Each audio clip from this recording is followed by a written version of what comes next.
Let's just tap the button. Hello, welcome back. Hello. I was just saying, it's really strange. Usually when I finish a stream on as a live, it gives me the option to save it to the story for 24 hours. And then what I usually do from there, because for some reason, it often won't save to the camera roll. So then this is how I grab the stream. I have to go on my computer and grab it and then put it on Facebook and IGTV later. But yeah, it's strange. I know it ends after 1 hour. Someone just on Grishko World said that. And yeah, I know, but I always do over 1 hour usually to future performers. And I don't have the issue of saving it to, or whatever. Who knows? I just hope that I haven't lost that bit. We'll see afterwards. So let's just have a look at these comments. I think I missed some. Oh, I can't see the comments from earlier anyway because I had to reboot the stream, of course. Okay. Welcome everyone. If you have any questions, pop them in the comments. We're going to do 10 more minutes on here. Regarding to prepping pointe shoes as well, I just wanted to say that, you know, some people do some crazy stuff to their shoes that they really shouldn't be doing. And if any of you guys haven't got your first pointe shoes yet, please, you know, you should be fitted with the correct shoe to start with, but also you should learn and let your feet do the work and not do all this crazy stuff like whacking them on concrete or steaming them with a kettle or cutting the shank or stepping on them to so much that you make them to mush. Yep.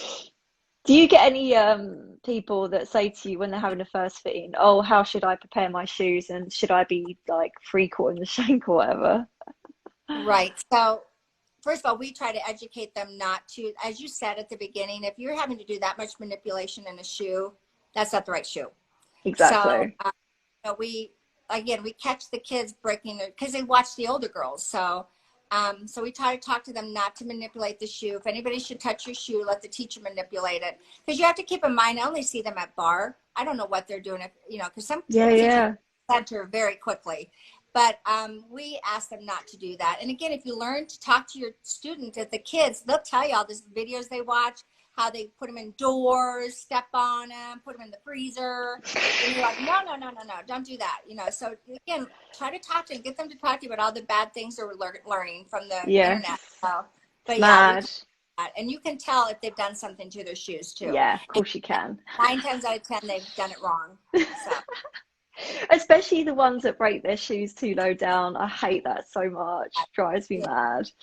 For you guys who are watching, you don't know what I mean. What I mean is when their shank is broken too low down, because it should be at your arch. And if it's too low down, it can cause the dancer's alignment to be out of whack, but also give her that claw foot look. Oh my God, don't even talk to me about that. We don't want any of that. Your pointe shoe should be supporting you at the end of the day, not working against you. Do you ever have any teachers that are a little bit tricky? So what I mean by that is teachers that will come in all guns blazing and be like, right, I want my dancer in this shoe, in this shank, and like they kind of like call the shots and don't even give you a chance to like explain that you need to, you know, analyze the dancer and fit them to what suits them. I will tell you that yes, okay, but remember, I try to have a really good relationship with my teachers and my studios. Everyone is always welcome to come in, okay? So, and I will always say, I do have teachers that like to see certain shoes and their feet, whether it's the right shoe or not. I will always try that shoe, take pictures, and if they're not there, in my note, I'll explain why I couldn't use that shoe, and this is the reason why I put her in this shoe. If they're there, we usually talk through, this is why I don't like this shoe on her, blah, blah, blah, blah, blah, okay? And then normally I can win them over. I really can, you know. That's good. I just try to educate them because when I first opened, I had a teacher that said I had all my students in this shoe. And for the first year, I was so new. And finally I called her and I said, I can't do this anymore. And this is what she said to me. She goes, well, it's about time you called me and said that you couldn't put everybody in the same shoe. And it took me a year to call her. And from that, I learned that. And even when kids come in, I want to try that shoe. Well, that's not your foot. Okay, let's try that shoe. And then we explain why it doesn't work. And usually you can talk them out of it. So Again, it's a negotiation. I've had But some ultimately, the times like teacher's that. there. Yeah. And you know what, also there's a particular adult student who drives me mad, and the reason why is she seems to go to classes and tell dancers what they should be wearing, and she's not a pointry fitter at all. And also she has a fixation, if she sees someone else in a certain shoe, she thinks that she must have that shoe. So she'll be like trying to make you put her in it. So I'm just like, right, put it on, you'll see what it feels like when it's on your foot. And then she'll put it on and she's like, oh, actually, I see what you mean now. Yeah. Someone on Grishko World is asking about future performers. Is asking about, please talk about ribbons. There are elastic ribbons now. What's the best? Ribbons, again, right? We need to think about your foot, your ankle, what your teacher wants, what kind of level of dancer you are as well when we're thinking about ribbons. Personally, I really love these with the little stretchy bit in the middle here. I don't, personally for me, I don't like full stretch ribbon because it doesn't give me any support whatsoever. So I don't like it, and a lot of my customers don't like it either, actually. So I really like this kind of ribbon. There are some teachers that prefer traditional ribbon. Obviously we have, I mean, Nikolay is alone. We have canvas ribbons, we have ribbons with silicone on the inside. We have coloured ribbons for point shoes if you want to match your shoes. We have we do have the full stretch ribbon. We also have this type, but also with a different bit of elastic, with like the invisible elastic instead. But you really need to be thinking about your own feet and ankles and what your teacher says as well.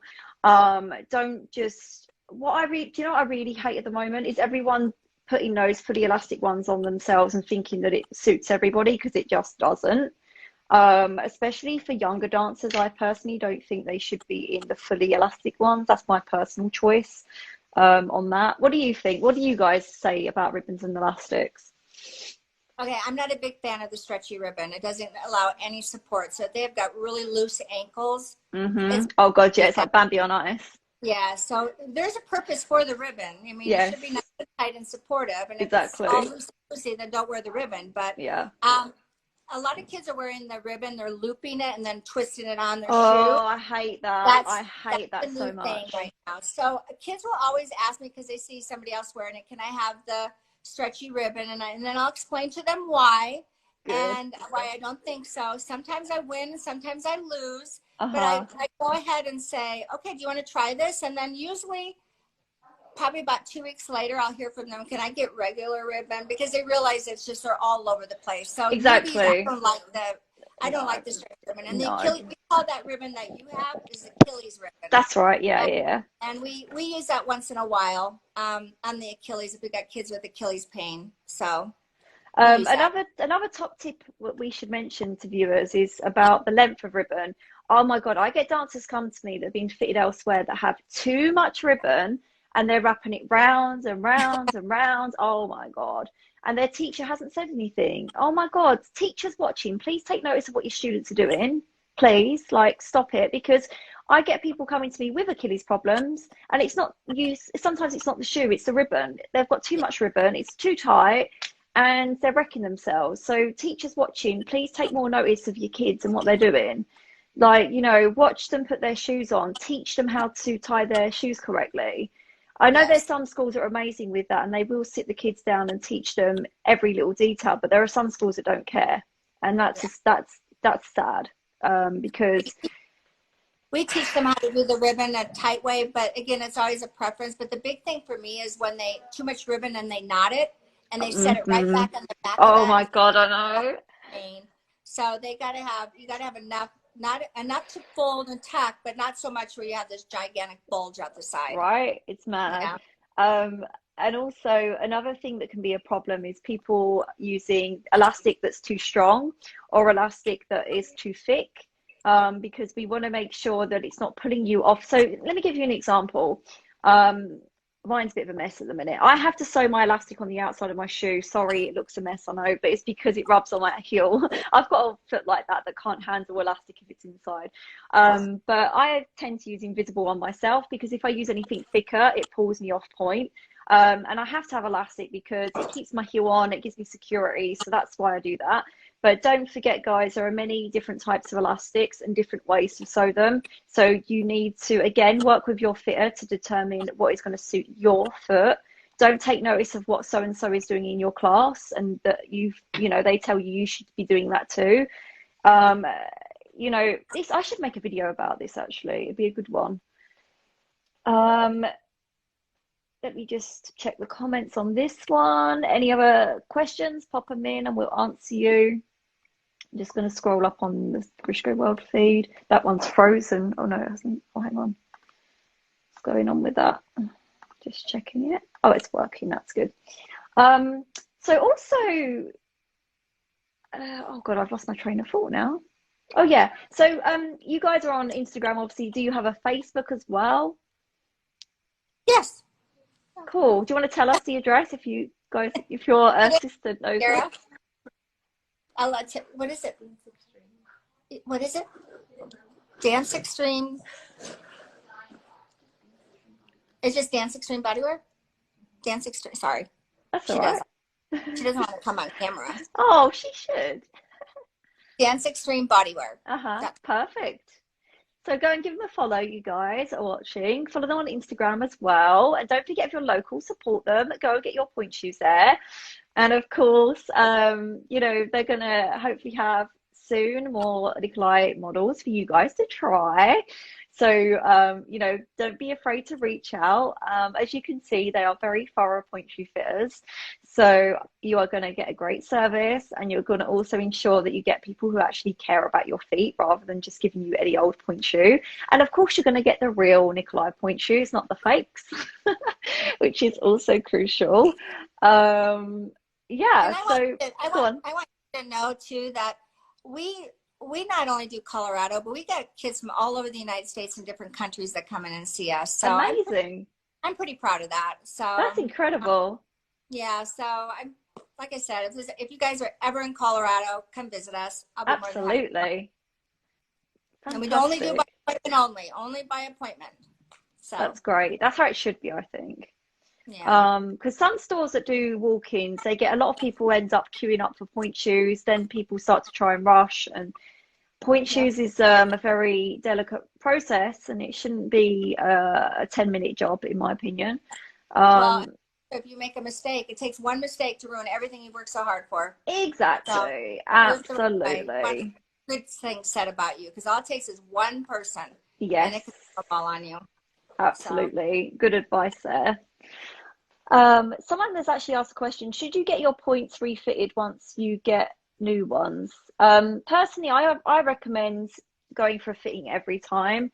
Okay, there are instances if someone's at full-time training, they really like their shoe, they've been in that shoe a while, I do a video call and I just send the shoes out if I need to, but I always try to get them to see me every 6 months at least, because a lot can change in strength, technique, injuries, growing, loads of things can change. And also don't forget, the shoe you have and the strength of shoe you have depends what you're dancing, what performance you're doing, what role, and all that kind of stuff. What do you usually say to dancers? Do you recommend they come for a refit in person? Yeah, so remember, they're starting off pretty young now, so we want to see them every time, because like you said, their feet change.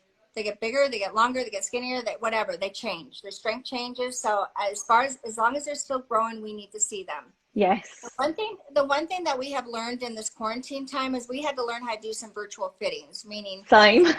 Let's say that they're, we just think she grew. So then what I would do is I would deliver the shoes and I would get on Facebook, and then we would look at them and decide what we need to do. Yeah. But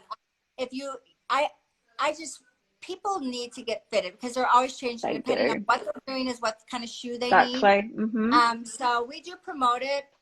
Once they get about 16, they get pretty independent. And so if they just want to order them, we'll do. But we like to take a look at them. Absolutely. Yeah. I even say to like the adult dancers I get, especially the ones that might have tricky feet as well, I say to them, look, see how you go, come back, I'll analyze the shoe, how it broke down for you, what changes need to be made, if we need a custom.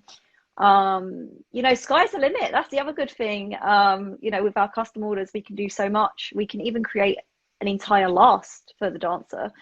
So that's really amazing. So yeah, we'll finish this up, you guys. So thank you for watching, and I will upload this to IGTV and Facebook as well. Give us all a follow and tune in for Monday's stream as well. And I'll also be arranging some streams with NG Generation and some other professional dancers for you guys to watch. And don't forget, we'll also be streaming classes as well, like we've done tomorrow. Oh my God, tomorrow on Nikolay World, we've got one of my personal favorites from St. Petersburg Ballet in Florida. I think I'm pronouncing that right. He's called Sergey, and he does a really good, amazing, hilarious class. And it's, I think they usually have the dancer on point, but you can do it obviously in flats. And it's really hard going, but he's so funny to watch. You have to tune in for that. It's very unique and very, you'll feel like you've really worked out after that class. So be sure to tune in for that. And thank you everyone for joining on, and thank you for joining us on our stream tonight. It was great to have you. Yeah, thank you. And we'll speak to you soon. And if also, oh, your website address, what is it? Is it DANCE-XTREME.com or What is it? Okay, so it's DANCE-XTREME BODYWEAR.com, but it's spelled DANCEXTREME. Perfect. So be sure to check their website out as well, you guys. And yeah, any questions I didn't answer, don't worry. You can always message them across and we'll sort them out. And I hope that you will all tune in tomorrow for the class on Nikolay World. And yeah, we'll speak to you all soon. What time is it there? What time is it there? It's 11:15 at night. That's a good girl. Thank you for doing this for us. Thank you. No worries. It's been great. Thank you. Bye. Bye. Bye, everybody. Let me just put this comment here. I'm just going to wait for the stream to go through because sometimes it can take a while for it all to pop up. Thanks, everybody. Bye, Mr. Grishko. Bye, Georgia. Bye, Peter. Bye, everybody else. Like we had a very good view count tonight.